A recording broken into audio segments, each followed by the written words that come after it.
Right now, the elite of the Russian army is trapped in a bloody trap, a brutal revenge from our side. The special forces have been completely ground to dust. All the best officers have been ground to dust. The Kremlin is ringing alarm bells. Who will stop the Ukrainian armed forces now? This brings Putin's army to its knees. You will be shocked when you hear how our forces developed them near Chernikov. An urgent nightmare for the enemy in the skies. Ukraine is receiving a doomsday weapon. The Russians are praying. The Ukrainian armed forces will have hundreds of aircraft. A deadly air breach. Such an arsenal has never been seen before. What beasts are flying? And they are already changing the rules of war. This has blown the network. It came from an unexpected place. A knife in Putin's back. Armenia has struck. Is completely withdrawing from Russia. The dictator has been thrown out of the Caucasus. The empire is crumbling. This is the end of Russian influence. Moscow did not expect such a turn of events. Shock. China is absorbing Russia. Xi Jinping unrolled the map. These lands will be taken from Putin. This has never happened before. Beijing has begun carving up Russia. At this very moment, the front is in tatters. The armed forces have torn the heart of Russia. Putin is panicking. Deadly traps from Ukrainian troops. A complete revolution in the skies. Belgium has done the impossible. Putin is cocking these weapons, which are already on their way to Ukraine. More on all this later in our issue. A flashpoint. At this very moment, the Ukrainian armed forces are triumphant. The Kremlin elite has been destroyed. This is a blow from which Moscow will not recover. Russian officers have been subjected to a fiery reprisal. Putin's special forces have simply been wiped out. This has blown the network. The loss of the best fighters. This will be the end of Russia. All the details of the high-profile operation that has the Kremlin in panic. Read on. More than 3,000 kilometers. That is the length of the front line between Ukraine and Russia today. Of this, almost 1,000 kilometers is the zone of active hostilities. Hundreds of kilometers where Ukrainian defenders daily break the backbone of an army once considered the world's second largest. And every meter of this line is a story of courage, loss, and unwavering will. Along this line, not only columns of equipment and infantry are burning, but also Russia's military elite.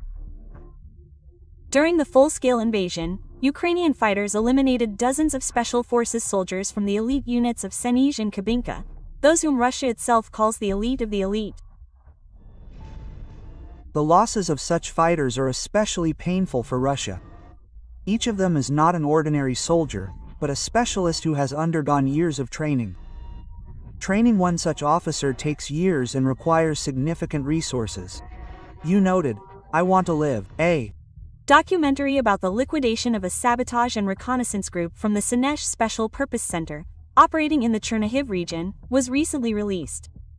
This operation was one of the most successful since the beginning of the full-scale war. Ukrainian intelligence officers from the 54th Allied Reconnaissance Battalion, together with border guards from the 105th Prince Vladimir the Great Detachment, killed 6 enemy officers. The bodies of the destroyed soldiers, along with weapons and equipment, were captured. The target only works. They enter Ukrainian territory with GoPro cameras rolling, and they record their entire operation, if you can call it work. Murder, sabotage, that's effectively terror. And they're the first to show it to their own commanders, perhaps their superiors, to report back. That's the first thing. And secondly, they post this whole story online to intimidate people. There are videos titled, How I Spent This Summer. And these videos feature scenes like this: the murder of Ukrainians, military personnel, Ukrainians, and Ukrainian civilians. The Senizh and Kubinka centers are key units of the Russian Special Operations Forces, directly subordinate to the General Staff. This is where the best of the best are selected, those who must carry out the most complex, covert, and dangerous missions. They are trained using Western methods and used in operations abroad, from Ukraine to Africa. But in Ukraine, even this elite proved powerless. Those called invisible fighters in Moscow are becoming visible on the Ukrainian battlefields.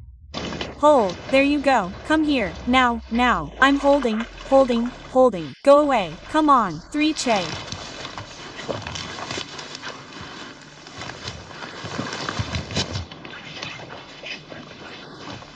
According to the I Want to Live project, Ukraine has eliminated at least 58 fighters from the Russian Special Operations Forces of the GRU and FSB during the war. For the enemy army, these are more than just losses. This is a blow to the core of the cadre, to those who were supposed to conduct reconnaissance, coordinate operations, and prepare new sabotage operations. And while Russian propaganda continues to talk about high-precision weapons and the professionalism of the army, the reality is quite different. Over a front line of more than 3,000 kilometers, Ukraine is not only holding the line but also methodically eliminating those the Kremlin considers untouchable. And no matter how long Russia continues this aggression, the defense forces will always respond. No foreigner will remain alive on Ukrainian soil. Ukraine's aerial breakthrough is sensational. Deadly aircraft and helicopters are everywhere. This has never happened before. A barrage of weapons from allies, and this is a triumph for Ukraine. The skies are becoming a nightmare for the Russians. What combat vehicles are ready for takeoff and how they will change the rules of war. Watch right now. One of the most numerous and popular Russian Telegram channels, Two Majors, with over 1 million subscribers, is reposting news about Ukraine's purchase of combat and transport helicopters. The helicopters in question are the Viper and the VOM. The manufacturer, Beltestran, announced the signing of memorandums of intent to develop cooperation with Ukraine. An agreement was signed to evaluate approaches to industrial cooperation regarding the potential purchase of AH-1Z and UH-1Y helicopters. The Venom is a transport helicopter, while the Viper is an attack helicopter that carries Hellfires. Both can fire 70mm cannons, essentially an APKWS. The Viper can be equipped with a minigun. Recalling the American exercises, Ukraine could use these helicopters to shoot down Gerald-type drones. Russian media interest in purchasing these helicopters suggests the Kremlin understands that with the appearance of these birds in Ukrainian skies, the air defense system will be much more effective against attack Shaheeds. Bell attack helicopters are being purchased to replace the aging Mi-24 and Mi-8, which have long since outlived their useful life. The Viper and Venom share 85% of their parts, meaning cheaper and easier maintenance. The Viper was developed during the Vietnam War back in 1965, and by the 2000s, it had received new engines and a rotor, updated avionics, a fire control system, comprehensive survivability enhancements, and extensive digitalization. In terms of capabilities, the Viper is almost on par with the world's best attack helicopter, the Apache. The Apache is objectively more powerful, as it has a maximum takeoff weight of 10.4 tons versus 8.4 tons. The Apache's combat radius is 300 kilometers, while the Viper's is 243 kilometers. The Apache also has a more extensive primary armament, up to 16 AGM-114 HF versus 8 on the Viper. Well, the typical combat load on the Apache is quite similar. 8 HF Viper rockets and 2 pods of 70mm Guide rockets. As for automatic cannons, it has 30mm versus 20mm. An agreement has already been signed to evaluate approaches to industrial cooperation for the procurement of Viper and Venom helicopters. We are proud to announce this agreement and the possibility of delivering these incredible helicopters to Ukraine. This initiative has been in the works for some time, and we look forward to its completion. Jeffrey Schlosser, Senior Vice President of Bell.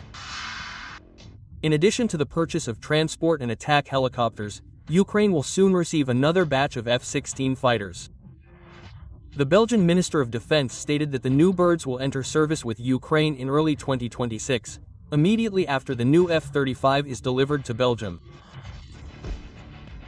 We continue to receive deliveries on schedule. The first 3 F-35s, not 4, have already arrived. Now they should become operational. This will take, I think, a year or a year and a half. Once we achieve operational capability, we will be able to transfer our F-16s to Ukraine. This is a very important phase. I always explain this to the Ukrainians. As soon as we are able, we will transfer them.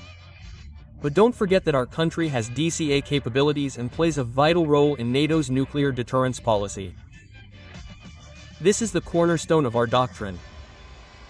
This year, Ukraine received 2 F-16s from Belgium for spare parts. And according to the security agreement between Ukraine and Belgium, the latter is obligated to deliver 30 F-16 fighters by 2028. As of June 2025, Ukraine had already received over 40 F-16s from its allies. Shock for the Kremlin. Armenia has stabbed Putin in the back. Yerevan is burning its bridges with Moscow and setting its course toward the European Union. The Caucasus is no longer with Russia. This is the end of the dictator's imperial dreams. What was the last straw for Armenia? And why is the Kremlin now losing control over the entire Soviet space? All the details below. The Armenian government will pursue a pro-European course, despite the fact that certain political forces insist on closer ties with Russia. This was stated by Armenian Foreign Minister Ararat Mirzayan in an interview with Deutsche Welle. Quite a bit of time has passed, but I believe relations between Azerbaijan and Armenia are on the right track, in the right direction. And there are very serious negotiations going on here. And by the beginning of this year, fundamental agreement had already been reached on the main points of a peace agreement between Azerbaijan and Armenia. Mirzian also spoke about the negotiations with Azerbaijan and the beginning of the process of defining the general border between Armenia and Azerbaijan. Then, in August of this year, at the initiative of President Trump, a meeting was held in Washington between the leaders of Azerbaijan and Armenia, at which very important documents and declarations were signed, including a peace agreement between Azerbaijan and Armenia that was initialed. For the first time in 35 years, Kazakh grain was delivered from Azerbaijan to Armenia.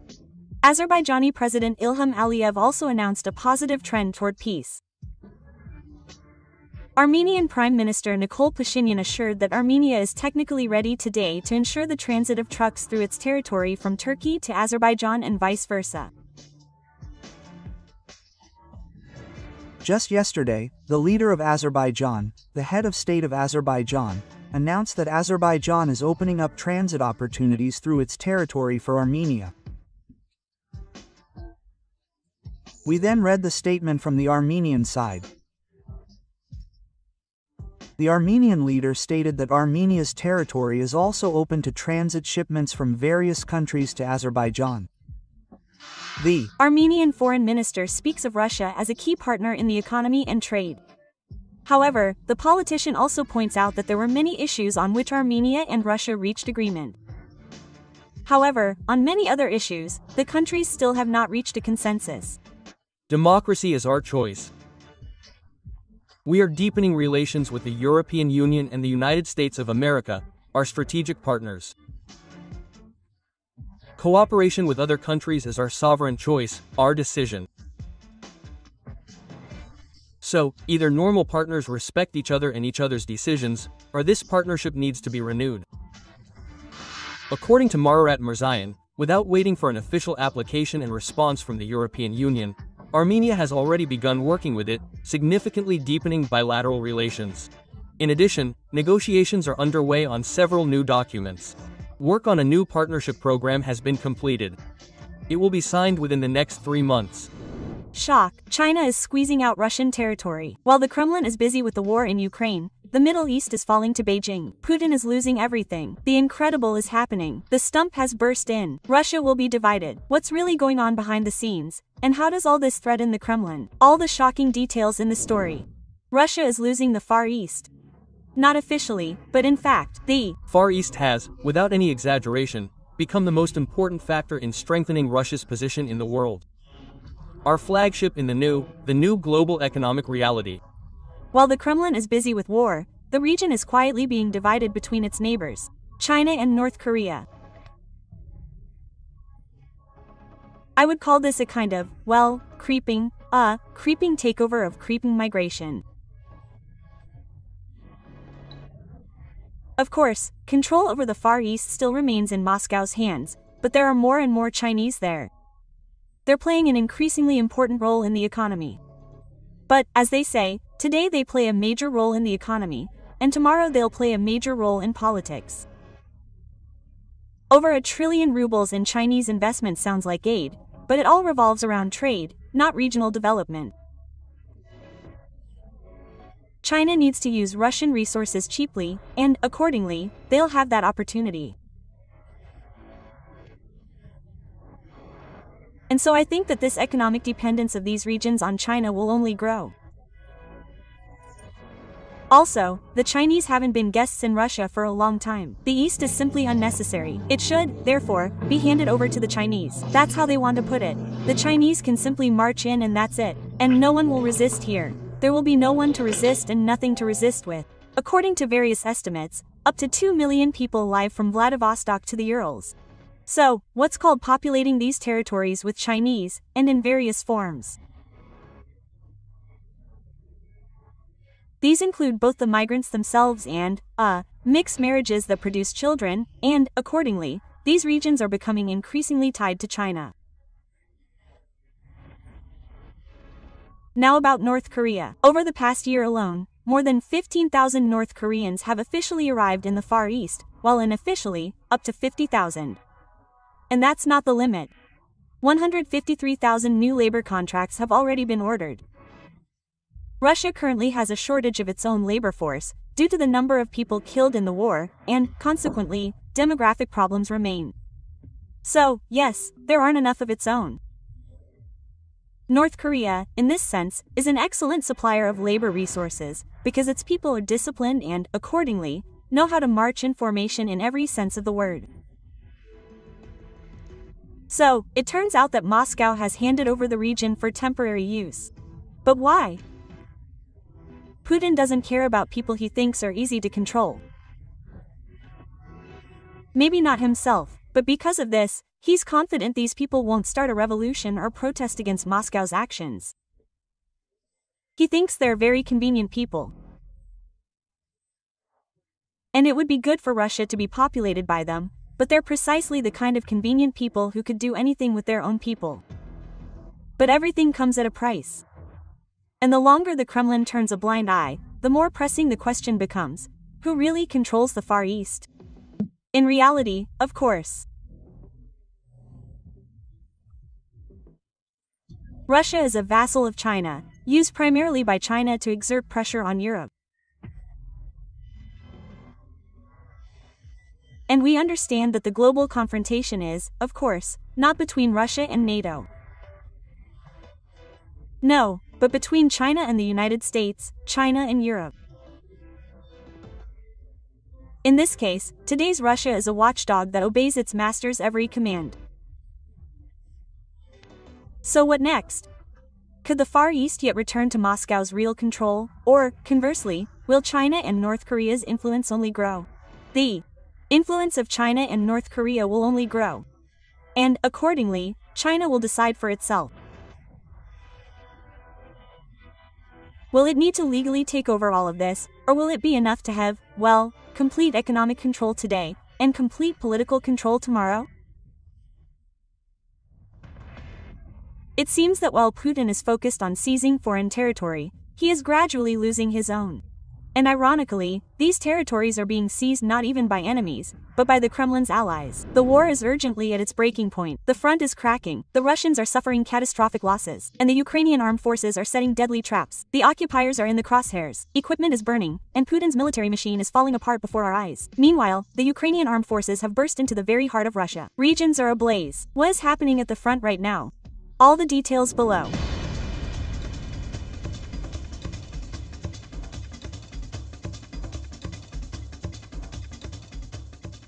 The Russian mechanized assaults are suffering complete collapse.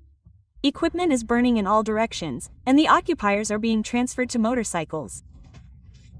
Attacks on the Russian rear are undermining Putin's economy, and Russian citizens are already openly asking for attacks on the Kremlin. The Kremlin is in the wrong place to attack. The coordinates are mixed up. Zaporizhia is under threat. What all the military analysts have been talking about has begun. And Pokrovsk, the Kremlin's thorn in its side, is holding out, diverting Russian reserves and preventing Moscow from gaining a strategic advantage along the entire front line.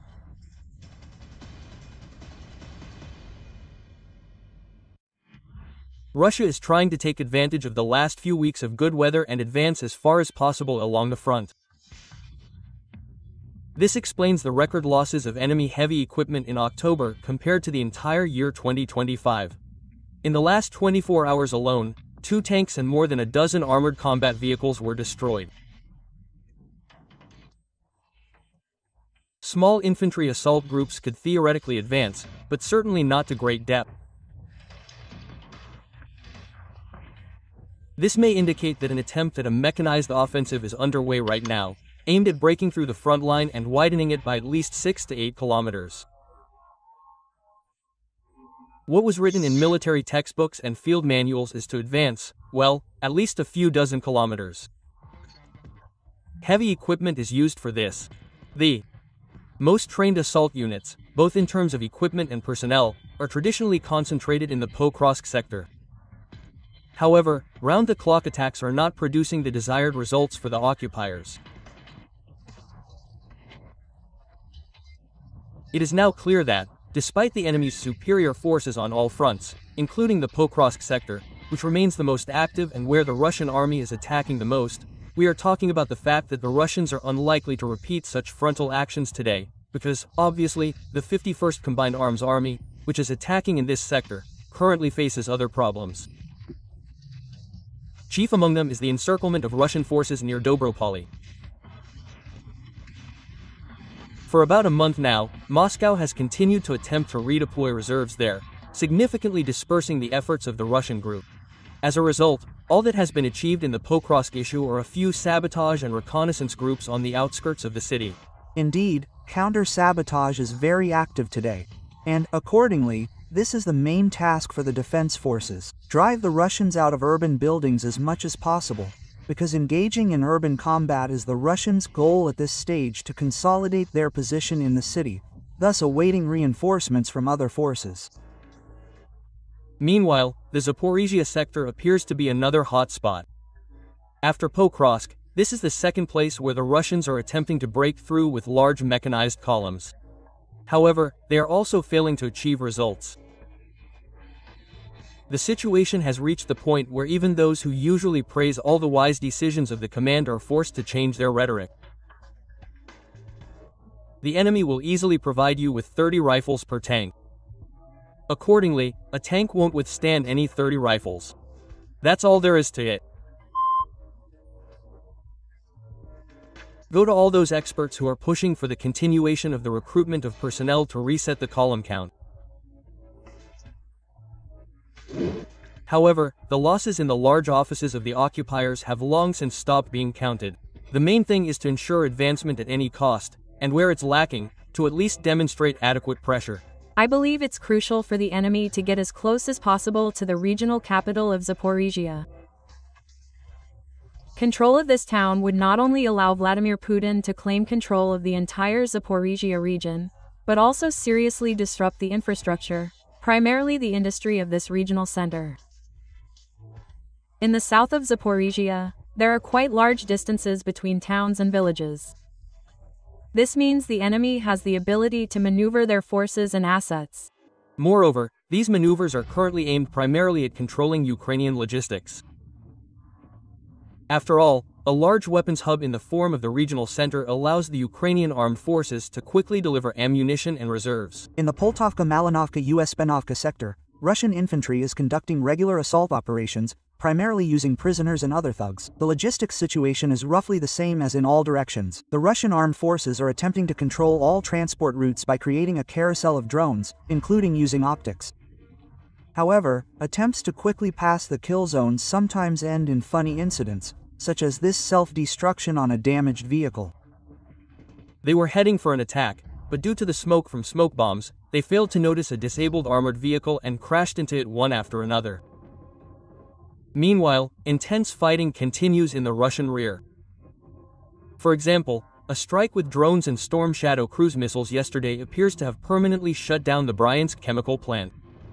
The results of the strike are being clarified, but according to monitoring channels, the plant was completely destroyed. Telegram channels published photos of missile tails scattered across the surrounding area. The Bryansk chemical plant is a vital component of the Russian military-industrial complex. At this plant, the occupiers produced gunpowder, explosives, and rocket fuel components. Incidentally, Ukrainian attacks on Russian military-industrial facilities seem to have become so tiresome that the Russians are finally beginning to understand the true source of all the problems. This isn't the place to live, according to the Kremlin. The coordinates were mixed up. And finally, a wonderful story from the SBU. After watching yet another propaganda video about Russian light aircraft intercepting drones, the security service decided to make their own video. Specialists easily copied the coordinates and plotted the drone's next route to them. And explosive update. Ukrainian skies are preparing for a real revolution. Dozens of fighter jets will change the balance of power. Belgium has done the unthinkable. These aircraft are already flying to Ukraine. You will be shocked when you hear all the details. Watch. F-35s have arrived in Belgium. The aircraft were ferried directly from the United States, where Belgian pilots had been training for several months. The F-35 will now begin the operational evaluation and integration phase before entering service next year. The F-35 is one of the best in its class. Moreover, the F-35A is capable of carrying nuclear weapons. Incidentally, the F-35 is currently deployed close to the Russian border. In 2018, Belgium ordered 34 F-35A fighters to replace its F-16 fleet.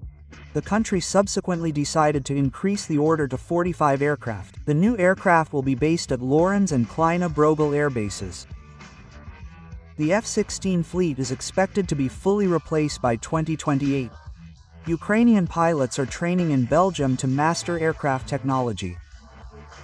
Specifically, this concerns the F-16 and, accordingly, the French Mirage. Therefore, we can say that the Belgian Air Force's rearmament program coincided with military technical assistance programs for our country, not only in terms of the transfer of the F-16s but also of the entire range of weapons currently in Belgian military stockpiles.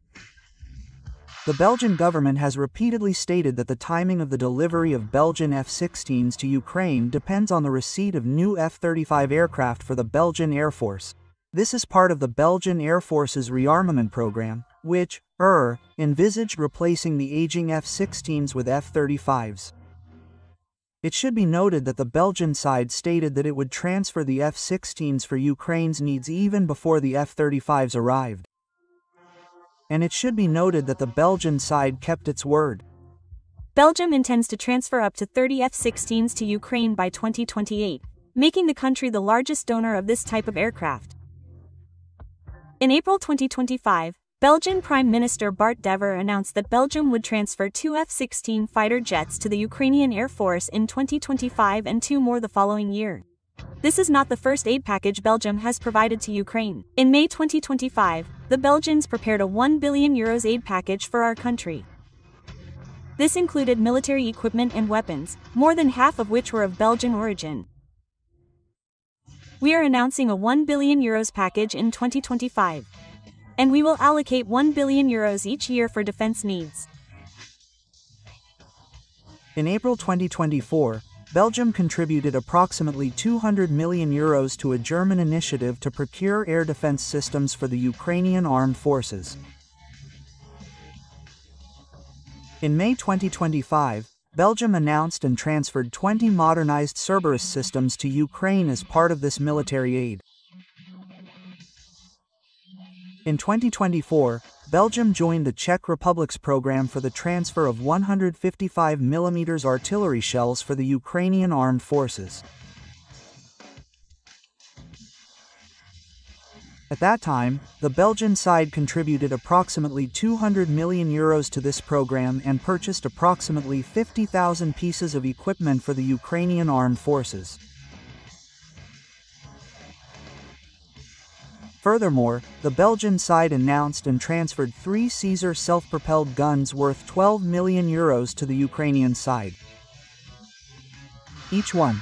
Belgium is also investing in the training of Ukrainian F-16 maintenance specialists within the coalition. In cooperation with the Belgian defense industry, the country is supporting the launch of production of 70mm missiles in Ukraine in partnership with local companies. Belgium will reportedly train Ukrainian F-16 pilots, prepare crews for future minesweepers, mine layers, and conduct training in explosive ordnance disposal. That's all. Well, and more other fiery news from the front. Watch in the next issue.